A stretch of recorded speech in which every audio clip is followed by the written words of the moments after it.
All right, this is not anything that I'm working on. This is not from a book. This is an NPR essay that I wrote and recorded that I don't know when will appear on NPR. Is this on?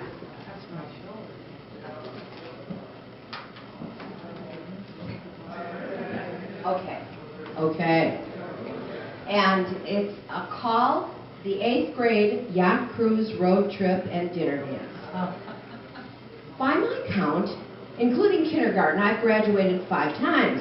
Of course, that was what my children call back in the day, before iPhones, $200 ballet flats, and instant status updates, which is to say, pre-culture. I know about commencement. 3 of my 9 children have actual college diplomas, and they received them, it seems, only yesterday. There were rituals, observances, fountain pens given and then regifted.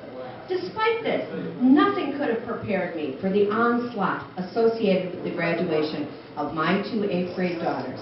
I am still recovering. Said Thoreau, beware occasions requiring new clothes. Beware especially 5 of them in 6 weeks.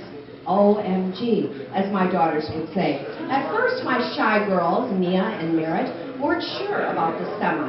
Merritt, born in Ethiopia, thought this might be a dance held in an 18-wheeler. We urged them to reconsider and go. After all, we'd had an 8th grade dance. It was in the gym.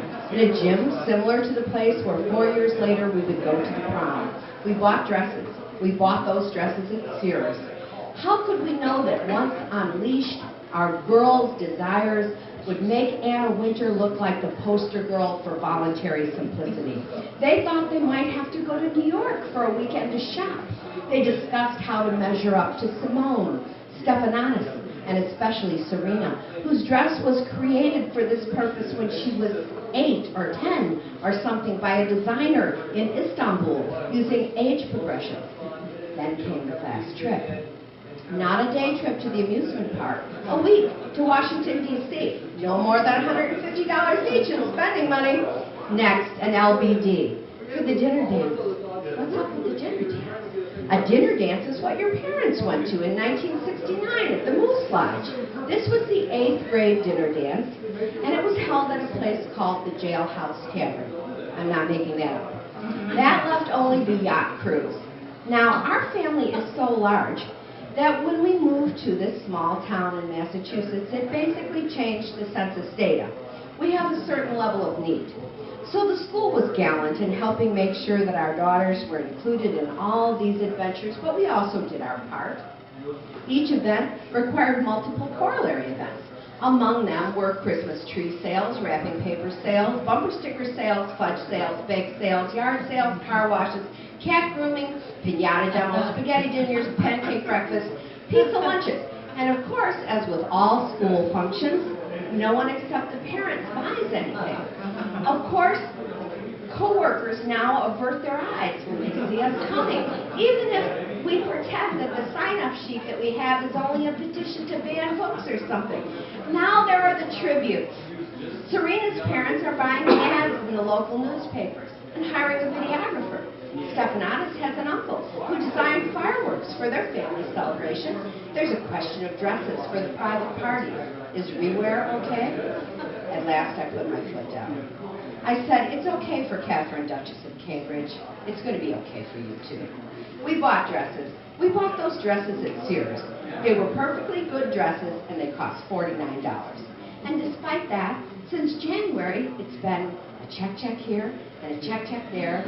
Here a check, there a check, everywhere a check. I probably spent close to $500 on the preparations for both of these girls, and that was not counting the assistance that the school provided. Others spent 4 times as much. And when I asked, with not particularly good intent, how they managed to do that, the parents said it was once in a lifetime. And yet, that's exactly how the bluff culture grabs us. Seen from one angle or another, everything is once in a lifetime. Next Tuesday is once in a lifetime. I know, of course, what those parents mean, but they and their kids and my kids were swept into a whirlpool that never empties and only spins tighter and tighter until we're in a vortex of questionable expectations, higher price tags, More feelings of entitlement, some more credit debt. And there I went right along with it, gazing like a loon at those pictures of those once worn little dresses and thinking, oh, they look so cute. And it was just once in a lifetime. And these girls never asked for anything. But it wasn't just once in a lifetime. Life is a perpetual occasion. Turns out to be a really successful strategy for marketing everything from hair coloring to cupcakes. Look at the increase in the number of award shows that have mushroomed in the past decade for no reason than to give celebrities a chance to groom each other and regular people a chance to wish they could just for one night be one of those sleek greyhounds. Look at the super hyper athletic shows, pregame shows, specials about pregame shows, halftime shows more watched than the game. When one of my daughters described her dream wedding, she danced on a glass floor. And tiny and terrifyingly costly little things were arranged on a buffet 50 feet long, and every cupcake was different. And she changed clothes from top to bottom 3 times between 9 in the morning and 9 at night. So what am I going to do for their high school graduation? Sell my plasma? Will Serena's parents host a destination party in Tuscany? Does anyone think this is a little excessive for the culmination of only the first 8 years of school? Isn't this consumer culture pushed to its extreme, ordinary life as an MTV reality show, the unsurpassed adultification of adolescence, the trickle-down of red carpet desires into a blue-collar world, and the crass reification of life altogether? Am I overreacting? I wish I were. I'm trying to make something funny that in the moment felt truly scary, but more than that, it felt sad. It felt like the end of childhood in our house turned out to be not the advent of crushes and gossip and maniac sleepovers. It was the end of being happy with the person you were, in your favorite sweatshirt and jeans, and wondering if the best slinky strapless could ever make you good enough. Thank you.